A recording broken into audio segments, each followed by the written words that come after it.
Marriage, fourth and second house. नमस्ते दोस्तों, मेरा नाम है उर्वशी जोशी और ये है मेरा चैनल 333 हाई प्रीस्टेस। दोस्तों, एस्ट्रोलॉजी सीरीज़ में ये मेरा एक और वीडियो है और ये एक इम्पॉर्टेंट वीडियो है।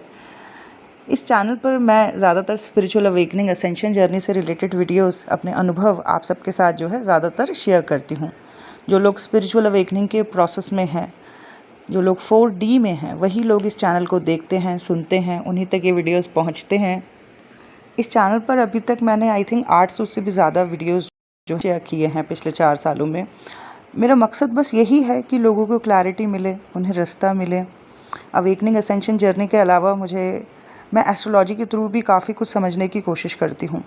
जो भी लोग इस असेंशन जर्नी में हैं, जो मुझसे कनेक्ट हुए, ज़्यादातर लोगों के मैंने एस्ट्रोलॉजी चार्ट्स देखे हैं।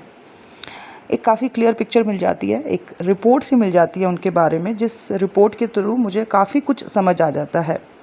आप में से कई लोगों को एस्ट्रोलॉजी में काफ़ी इंटरेस्ट है, काफ़ी वो जिज्ञासु हैं, उन्हें भी एक नेचुरल इंटरेस्ट आता है ज्योतिष में। उनकी तरह मैं भी हूँ, मुझे भी एस्ट्रोलॉजी में काफ़ी इंटरेस्ट आता है। बड़ा नेचुरल एक खिंचाव होता है, जानने की इच्छा रहती है और नई नई चीज़ें, बड़ी कमाल की नई नई चीज़ें निकल के आती भी रहती हैं। मतलब मुझे सीखने में इंटरेस्ट है, एक नेचुरल खिंचाव है ज्योतिष की तरफ और मैं देखती हूँ कि कुछ कुछ दिनों में अपने आप ही कुछ नई नई इंटरेस्टिंग चीज़ें निकल के आती रहती हैं, समझ आती रहती हैं।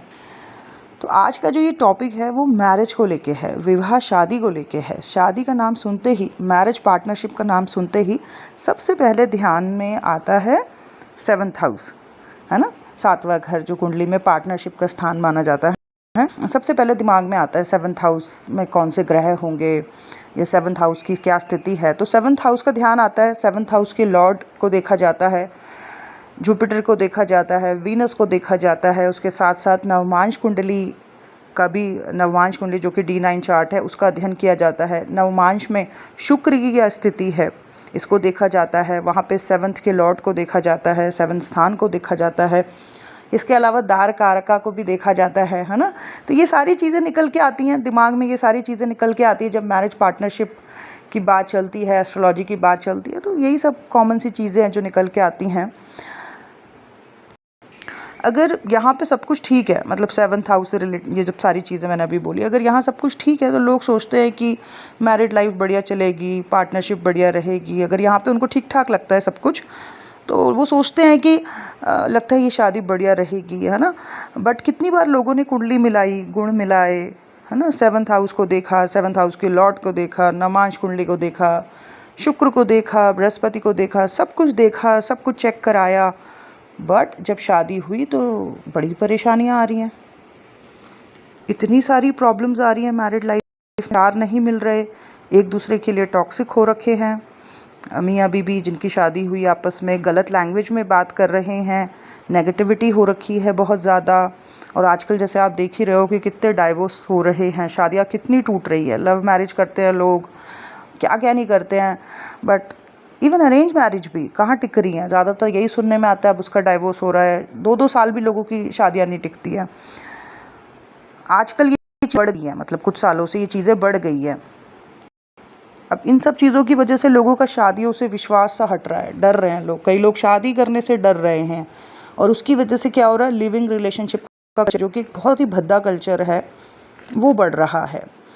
पार्टनर के साथ कंपैटिबिलिटी नहीं बन पा रही है, कि इमोशनल बॉन्ड नहीं बन पा रहा है, पर समाज को दिखाना है।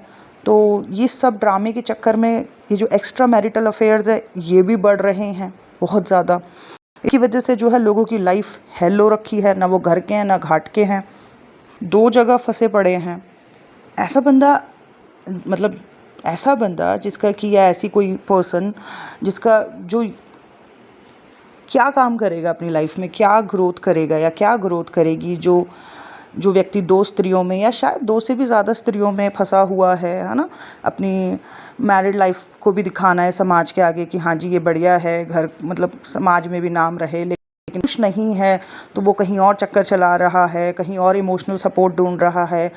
या तो वो व्यक्ति क्या लाइफ में ग्रोथ करेगा, किस तरीके की ग्रोथ करेगा। वो तो फंसा हुआ है इन्हीं सब डिज़ायर्स में, इन्हीं सब बंधनों में।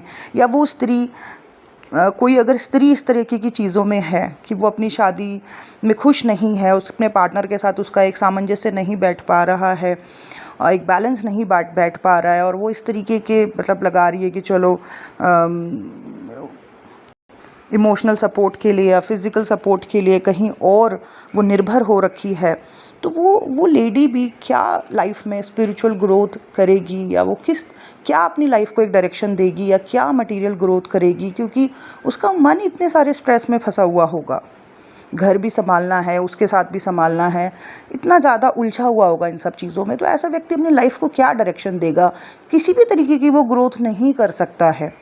तो ये सब चीज़ें होने लगती हैं अगर मतलब दो लोगों के बीच में शादी के बाद एक सामंजस्य नहीं बैठ पा रहा होता है, या तो वो लोग स्ट्रेस हो रखे होते हैं, या तो वो कहीं और सहारा ढूंढने लगते हैं, और इस तरीके के सहारों में, इस तरीके की डिज़ायर्स में फिर उनकी लाइफ को एक डायरेक्शन नहीं मिल पा रही होती है, वो इन्हीं में उलझ के रह जाते हैं, इन्हीं चक्करों में पड़े रह जाते हैं। ये एक बहुत इम्पॉर्टेंट वैसे टॉपिक है, इसके ऊपर ना मैं किसी और दिन इन डिटेल बात करूँगी।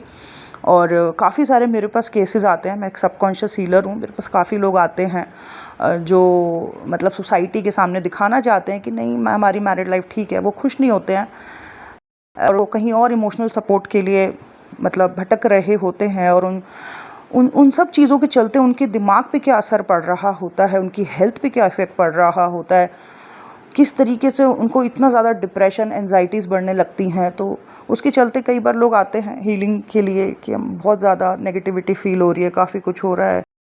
तो मैंने देखा है कि व्यक्ति ना स्पिरिचुअल ग्रोथ कर पा रहा होता है, ना वो उलझ जाता है, कंफ्यूज होने लग जाता है। तो आज मैरिज को लेके जो ये बात हो रही है, और यहाँ मैं 7th हाउस की बात, नवमांश कुंडली की बात नहीं करूँगी, ठीक है। मैरिज की बात कर रही हूँ, विवाह की बात कर रही हूँ, लेकिन यहाँ पर आज मैं 7th हाउस, ये सब तो आपको पता ही होगा ना, 7th हाउस के बारे में, नवमांश कुंडली के बारे में, शुक्र के बारे में, 7th हाउस के लॉर्ड के बारे में, ये तो सब आप सबको पता ही होगा, है ना, ज़्यादातर लोगों को जिनको एस्ट्रोलॉजी में इंटरेस्ट है। पर यहाँ मैं बात करूँगी आज 4th हाउस की और 2nd हाउस की। कुंडली में जो 4th हाउस है केंद्र स्थान है ये 4th हाउस, और उसके अलावा मैं 2nd हाउस की बात करूंगी कि जब आप किसी से शादी करने जा रहे हो तो सिर्फ 7th हाउस, 7th के लॉर्ड, नवमांश कुंडली, शुक्र, इसके अलावा आप 2nd हाउस को भी देखें अपने होने वाले पार्टनर की कुंडली में, और उसके 4th हाउस की कंडीशन भी देखें। क्यों? अब आप कहोगे कि मैरिज का 2nd से और स्पेशली 4th हाउस से क्या लेना देना है, बहुत इम्पॉर्टेंट लेना देना है। 2nd हाउस आपकी वाणी है, 2nd हाउस आपका घर कुटुंब है, ये धन स्थान भी है, बट खैर यहाँ मैं बात धन स्थान के बारे में बात नहीं करेंगे, यहाँ पे सिर्फ बात करेंगे घर कुटुंब की, वाणी की, संस्कारों की। तो जिससे आप जुड़ने जा रहे हो उस व्यक्ति की कुंडली में आप देखो कि उस व्यक्ति का 2nd हाउस कैसा है, 2nd हाउस की क्या स्थिति है, उसको अच्छे से आप देखें, ठीक है। और ये यहाँ से व्यक्ति के ना संस्कारों को समझ आएगा, किस तरीके के संस्कार उसे मिले हैं, उस व्यक्ति के बिहेवियर के बारे में समझ आएगा, उस व्यक्ति की वाणी के बारे में समझ में आएगा। तो ये इस चीज़ के बारे में जो एक अंदाज़ा है कि ये व्यक्ति के संस्कार कैसे हैं, इस व्यक्ति का जो है तरीका कैसा है ना, इसकी वाणी कैसी है, इसका बिहेवियर को थोड़ा सा आपने अगर समझना है पार्टनर के, तो उसके लिए 2nd हाउस का आप ज़रूर जो है एक बार अच्छे से अध्ययन करें। और ये बात मैं इसलिए कह रही हूँ क्योंकि जैसे मैंने अभी पहले भी बोला कि अब कितनी शादियाँ टूट रही हैं ना, शादियाँ टूट जाती हैं, लोग उनका इतना मन होता है शादी को लेके, इतने सपने होते हैं, और फिर जो है मतलब बहुत ही जल्दी चीज़ें बिगड़ने लगती हैं। तो कहीं ना कहीं शादी टूटती है, शादी में अगर दुख मिल रहा है पार्टनर की तरफ से, तो कहीं ना कहीं ये स्ट्रेस कई बार बहुत व्यक्ति को मतलब दुखी भी कर देता है ना। तो मतलब जैसे आज मतलब आपके पास मानो किसी की कुंडली आई मैरिज को लेके, ठीक है, और आपके बड़े सपने हैं, हर किसी के सपने होते हैं शादी को लेके, है ना। तो सिर्फ 7th हाउस, 7th के लॉर्ड, D9 वीनस के अलावा प्लीज़ उस पर्सन के जो है 2nd हाउस को भी आप ज़रूर देखें, उसका अध्ययन भी आप ज़रूर करें। वो व्यक्ति जिससे आप जुड़ने जा रहे हो उसके बिहेवियर, व्यवहार कैसा है, ये आपको समझ आएगा। इसके बाद जो दूसरी चीज़ बहुत इम्पॉर्टेंट है मैरिज के लिए देखना, फोर्थ हाउस बहुत ज़रूरी है। फोर्थ हाउस, चलो सेकंड हाउस से आपने समझ लिया कि इसकी वाणी कैसी है, ठीक है ना। सेकंड हाउस में राहु बैठा हुआ है या सेकंड हाउस पे मैलेफिक प्लैनेट्स का इफेक्ट है, मानो 11th किसी के नीच का मंगल है, तो मंगल की जो फर्स्ट एस्पेक्ट है वो सेकंड हाउस में पड़ रही है, तो ऐसा बंदा देखना गाली गलोच करता होगा, उसकी लैंग्वेज गंदी होगी, बीच बीच में बात करते करते गाली निकालता होगा। तो कौन व्यक्ति चाहेगा कि मेरे घर में जो है ऐसा इंसान आए जो गाली गलोच, जिसके शब्द गंदे हों, कोई नहीं चाहता। तो जो ध्यान से जो है आई मीन देखें और अध्ययन करें कुंडली का। अच्छा, इसके बाद जो दूसरी चीज़ है वो इम्पॉर्टेंट है, बहुत इम्पॉर्टेंट है शादी के लिए देखना, वो है फोर्थ हाउस। अब फोर्थ हाउस को जो है सुख स्थाना कहा जाता है, यहाँ से कंफर्ट्स को देखा जाता है, लेकिन फोर्थ हाउस सिर्फ कंफर्ट नहीं है, इसके अलावा भी बहुत कुछ है फोर्थ हाउस। तो जब आप मैरिज के लिए किसी की कुंडली देख रहे हैं, किसी से मिला रहे हैं, तो आप जिनसे भी मिला रहे हैं या अगर आपको खुद को भी आता है तो आप फोर्थ हाउस का अध्ययन ज़रूर करें, बिकॉज यहाँ से फोर्थ हाउस से व्यक्ति के इमोशंस को देखा जाता है, यहाँ से उस व्यक्ति की मदर के बारे में भी समझा जाता है, यहाँ से उसकी अपब्रिंगिंग को देखा जाता है, किस तरीके की अपब्रिंगिंग, किस तरीके की कंडीशनिंग हुई है व्यक्ति की, इसका अंदाज़ा लगाने के लिए फोर्थ हाउस बिल्कुल आपको एक क्लियर पिक्चर देगा, कैसी अपब्रिंगिंग हुई है इसकी, कैसी इसकी कंडीशनिंग रही है।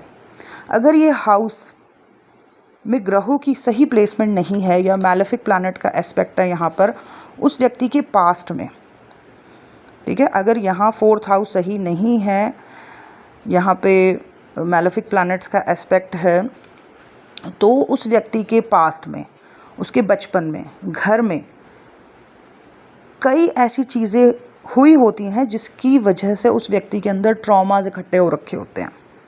उसके बचपन में उसकी मदर की तरफ से या उसके घर में कई ऐसी चीज़ें हो रखी होती हैं, जब वो बड़ा हो रहा था वो बच्चा, वो इंसान, तो ऐसी कई चीज़ें हो रखी होती हैं जिसकी वजह से उसके बिहेवियर में बड़ी नेगेटिव चीज़ें आ चुकी होती हैं, ठीक है। और कई बार व्यक्ति के अंदर बड़े ट्रॉमा हो रखे होते हैं, ऐसे व्यक्ति की मैरिड लाइफ डेफिनेटली इफेक्ट होती है जिसका फोर्थ हाउस सही नहीं है, क्योंकि उसके घर से, उसके बचपन से जो भी दुख, ट्रॉमा, स्ट्रेस इकट्ठे हो रखे हैं वो आगे चल के उसके बिहेवियर में वो सारी चीज़ें दिखेंगी। वो जो डार्कनेस उसने एक्सपीरियंस करी है अपने बचपन में, ठीक है, वो धीरे धीरे उसकी पर्सनैलिटी का पार्ट बन जाएंगे। तो आगे चल के जो भी उसका पार्टनर होगा, जो भी मतलब जब भी उसकी शादी होगी तो उसकी मैरिड लाइफ पे बहुत इफ़ेक्ट पड़ेगा उसके बिहेवियर की वजह से। उस व्यक्ति के बिहेवियर में काफ़ी ऐसी चीज़ें होंगी जिसकी वजह से वो व्यक्ति खुद भी बेचारा दुखी रहता होगा या रहती होगी, पर उसके पार्टनर को भी बहुत कुछ झेलना पड़ेगा। मैरिड लाइफ डेफिनेटली इफ़ेक्ट होगी अगर फोर्थ हाउस डैमेज है तो सेवन्थ हाउस तो आप देखें ही देखें, जुपिटर और विनस, नवमांश कुंडली, लगन, सेवन्थ लॉर्ड, ये सब चीज़ें तो आप देखें ही देखें, परंतु fourth house and second house का अध्ययन ज़रूर करें। आप किसी से विवाह के बंधन में बंधने जा रहे हो तो उस व्यक्ति का ज़रूर ज़रूर ज़रूर फोर्थ एंड सेकंड हाउस देखें, ठीक है। ऐसे कम वीडियोस आपको मिलेंगे यूट्यूब पे जो इस तरीके की बात कर रहे होंगे। आप ऑलरेडी अगर मैरिज में हैं और इस तरीके की परेशानी आप झेल रहे हो, ठीक है, तो आप थेरेपी, काउंसलिंग लें अपने इमोशनल इश्यूज़ को लेके, जो भी आपके बिहेवियर में हैं, जो आपको नोटिस हो गई हैं, जिसकी वजह से आपको लग रहा है कि मैरिड लाइफ पे इफ़ेक्ट पड़ रहा है, ठीक है। अगर आप ऑलरेडी कोई ऐसा पर्सन वीडियो देख रहा है जिसका फोर्थ हाउस डैमेज है, अफेक्टेड हो रखा है और उसको समझ आ रहा है ये वीडियो कि मैं क्या कहना चाह रही हूँ, तो अपनी मैरिड लाइफ को इफ़ेक्ट मत पड़ने दो। आप थेरेपी लो, काउंसलिंग लो, अपने बिहेवियर में देखो ऐसी कौन सी चीज़ें हैं पास से आ रही हैं जो आपकी प्रेजेंट को डिस्टर्ब कर रही हैं, जो आपकी मैरिड लाइफ को डिस्टर्ब कर रही हैं, जो आपकी पारिवारिक ज़िंदगी को, मैरिटल लाइफ को डिस्टर्ब कर रही हैं। उन इश्यूज़ को समझें और उनको हील करें वन बाय वन, ठीक है। और अगर आप कोई ऐसे पर्सन है जो शादी करने जा रहे हैं तो प्लीज़ कुंडली देखते वक्त इस चीज़ का ख्याल रखें जो मैंने इस वीडियो में मेंशन किया। ठीक है। सो दैट्स इट दोस्तों, मैं एक सबकॉन्शियस हीलर भी हूँ। ज़्यादातर लोग जिन्हें कॉन्शियस हीलिंग की है, मैंने यही चीज़ पाई कि 4th हाउस डैमेज है, इफ़ेक्टेड है। बचपन में जो भी देखा उन्होंने, या जो भी उनकी लर्निंग्स हुई, जो भी उनकी अपब्रिंगिंग हुई, या जो भी उनके ट्रॉमास रहे, उसका एक बहुत बड़ा इफ़ेक्ट मैंने पाया कि उनकी मैरिड लाइफ पे पड़ रहा होता है, उनके पार्टनर के ऊपर पड़ रहा होता है। तो मुझे इंपॉर्टेंट लगा ये वीडियो आपके साथ शेयर करना, है ना। आई होप ये वीडियो आपको अच्छा लगा हो। Thank you so much. God bless you all. Bye bye.